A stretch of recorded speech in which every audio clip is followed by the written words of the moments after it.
ಮೇಷರಾಶಿ. ಈ ಮೇಷರಾಶಿಯವರಿಗೆ ಈ ಕ್ರೋಧಿನಾಮ ಸಂವತ್ಸರದಲ್ಲಿ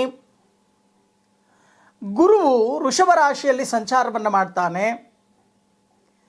ಈ ವೃಷಭ ರಾಶಿಯಲ್ಲಿ ಸಂಚಾರ ಮಾಡ್ತಕ್ಕಂಥ ಸಮಯದಲ್ಲಿ ಬಹಳಷ್ಟು ಧನಲಾಭ, ಐಶ್ವರ್ಯ ವೃದ್ಧಿ, ಯತ್ನ ಕಾರ್ಯಾನುಕೂಲಗಳು, ಶುಭ ಫಲಗಳು ಲಭ್ಯವಾಗತ್ತೆ. ಈಗಾಗಲೇ ಶುಭ ಫಲಗಳನ್ನು ಅನುಭವಿಸ್ತಾ ಇದ್ದೀರ.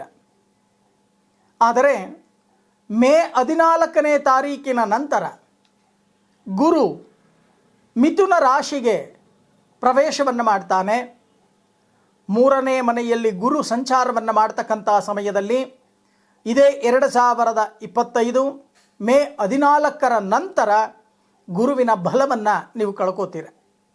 ಇದರಿಂದ ಆಗ್ತಕ್ಕಂಥ ಪರಿಸ್ಥಿತಿಗಳೇನು, ಅನರ್ಥಗಳಾಗ್ತಕ್ಕಂಥದ್ದು, ನೀವು ಹಾಡುವ ಮಾತಿನಿಂದ ಅನರ್ಥಗಳಾಗ್ತಕ್ಕಂಥದ್ದು, ನಿಮ್ಮನ್ನು ಮಿಸ್ಅಂಡರ್ಸ್ಟ್ಯಾಂಡ್ ಮಾಡಿಕೊಳ್ತಕ್ಕಂಥದ್ದು, ಅಥವಾ ಉದ್ಯೋಗ ಬದಲಾವಣೆಯನ್ನು ಮಾಡಿಕೊಳ್ತಕ್ಕಂಥದ್ದು, ಅಥವಾ ಉದ್ಯೋಗ ನಷ್ಟಗಳನ್ನು ಅನುಭವಿಸ್ತಕ್ಕಂಥದ್ದು, ಆರ್ಥಿಕ ಪರಿಸ್ಥಿತಿಯ ಸಂಕಷ್ಟಗಳನ್ನು ಅನುಭವಿಸ್ತಕ್ಕಂಥದ್ದು, ಇವೆಲ್ಲವೂ ಕೂಡ ಕಂಡುಬರುತ್ತೆ.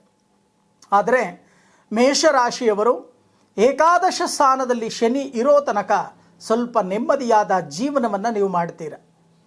ಇನ್ನೇನು ಮಾರ್ಚ್ 29ರ ನಂತರ ಶನಿ ಮೀನ ರಾಶಿಗೆ ಪ್ರವೇಶವನ್ನು ಮಾಡಿದ ಬಳಿಕ ಏಳರಾಟ ಶನಿ ಅಂತಕ್ಕಂಥದ್ದು ನಿಮಗೆ ಪ್ರಾಪ್ತಿಯಾಗತ್ತೆ.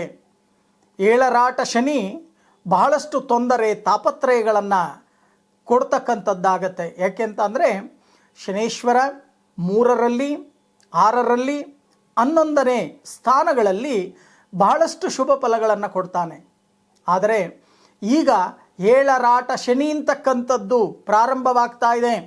ಮೇಷರಾಶಿಯವರು ಎಚ್ಚರಿಕೆಯಿಂದ ಈ ವರ್ಷವನ್ನು ಕಳೀತಕ್ಕಂಥದ್ದು ತುಂಬ ಉತ್ತಮ. ಒಂದು ಕಡೆ ಗುರು ಬಲವನ್ನು ಕೂಡ ಕಳ್ಕೋತೀರಾ, ಇನ್ನೊಂದು ಕಡೆ ಶನಿ ಬಲ ಅಂತಕ್ಕಂಥದ್ದನ್ನು ಕೂಡ ಕಳ್ಕೋತೀರಾ. ಬಹಳಷ್ಟು ಎಚ್ಚರಿಕೆಯನ್ನು ವಹಿಸ್ತಕ್ಕಂಥದ್ದನ್ನು ಮರಿಬೇಡಿ. ಹಾಗಾದರೆ ಗುರುಗಳೇ, ಇದಕ್ಕೆ ಪರಿಹಾರ ಏನು? ನಮ್ಮ ಜೀವನ ಸರಿಪಾಡ್ಕೊಳ್ತಕ್ಕಂಥದ್ದು ಹೇಗೆ? ಧೃತಿಗೆಡ್ತಕ್ಕಂಥದ್ದು ಬೇಡ, ಭಯ ಪಡ್ತಕ್ಕಂಥದ್ದು ಬೇಡ.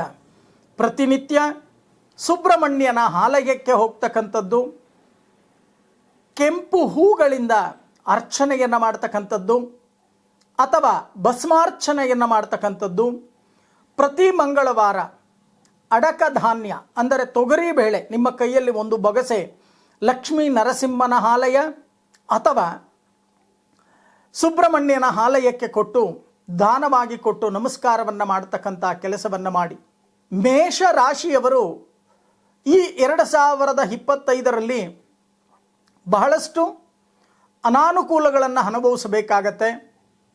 ಆರೋಗ್ಯದಲ್ಲೂ ಕೂಡ ವ್ಯತ್ಯಾಸಗಳನ್ನು ನೋಡಬೇಕಾಗತ್ತೆ. ಈಗಾಗಲೇ ಶನಿ ಮೀನ ರಾಶಿಯ ಕಡೆ ದೃಷ್ಟಿಯನ್ನು ಹಾಕಿರೋದ್ರಿಂದ ಈಗಾಗಲೇ ಅನುಭವಿಸ್ತಾ ಇದ್ದೀರಾ. ಜಾಯಿಂಟ್ ಪೈನ್ ಅಂತಕ್ಕಂಥದ್ದಿರಬಹುದು, ಕೀಲು ನೋವುಗಳನ್ನು ಅನುಭವಿಸ್ತಕ್ಕಂಥದ್ದು, ಮನಸ್ಸಿನಲ್ಲಿ ಚಂಚಲತೆ, ಇವೆಲ್ಲವೂ ಕೂಡ ನಡೆಯುತ್ತೆ. ಯಾವಾಗ ಒಬ್ಬ ಮನುಷ್ಯನಿಗೆ ಮನಸ್ಸು ಚಂಚಲತೆಯಾಗುತ್ತೋ ಆಗ ಬುದ್ಧಿ ಸ್ಥಿರವಾಗಿರಲಿಕ್ಕೆ ಸಾಧ್ಯ ಇಲ್ಲ.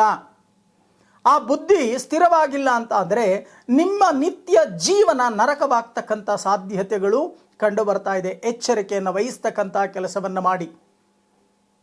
ಎಚ್ಚರಿಕೆಯನ್ನು ವಹಿಸಲಿಲ್ಲ, ಪರಿಹಾರಗಳನ್ನು ನೀವು ಮಾಡಿಕೊಳ್ಳಿಲ್ಲ ಅಂದರೆ ನಾನಾ ರೀತಿಯ ಸಮಸ್ಯೆಗಳನ್ನು ನೀವು ಎದುರಿಸಲೇಬೇಕಾಗತ್ತೆ. ಒಟ್ಟಾಗಿ ಸುಬ್ರಹ್ಮಣ್ಯನ ಆರಾಧನೆ ಅಥವಾ ಸ್ಕಂದ ಜಪ, ಸ್ಕಂದ ಹೋಮ, ಆಧ್ಯಾತ್ಮಿಕ ಚಿಂತಕರೇನಾರು ಇದ್ದರೆ, ಆಧ್ಯಾತ್ಮಿಕತೆ ನಿಮಗೆ ಗೊತ್ತಿದ್ದರೆ ಸುಬ್ರಹ್ಮಣ್ಯನ ಮಂತ್ರಗಳನ್ನು ಪಾರಾಯಣವನ್ನು ಮಾಡ್ತಕ್ಕಂಥ ಕೆಲಸವನ್ನು ಮಾಡ್ತಕ್ಕಂಥದ್ದು ತುಂಬ ಹೊಳಿತು. ಈ ರೀತಿ ಮಾಡುವುದರಿಂದ ಕರ್ಮಣ್ಯೇವಾಧಿಕಾರಸ್ಯ, ಏನು ಭಗವದ್ಗೀತೆಯಲ್ಲಿ ಶ್ಲೋಕವನ್ನು ನಾವು ಹೇಳ್ತೇವೆ, ಮಾಡಿದ್ದುಣ್ಣೋ ಮಹಾರಾಯ. ನಮ್ಮ ಕೆಲಸವನ್ನು ಸರಿಯಾಗಿ ನಾವು ಮಾಡಬೇಕು, ಫಲಾಫಲಗಳನ್ನು ಮೇಲಿರ್ತಕ್ಕಂಥವನಿಗೆ ಬಿಡಬೇಕು. ಜಾಗೃತೆ ಇರಲಿ. ಈ ವರ್ಷ ಎಚ್ಚರಿಕೆಯಿಂದ ವರ್ಷವನ್ನು ಕಳೀತಕ್ಕಂಥದ್ದು ತುಂಬ ಉತ್ತಮ.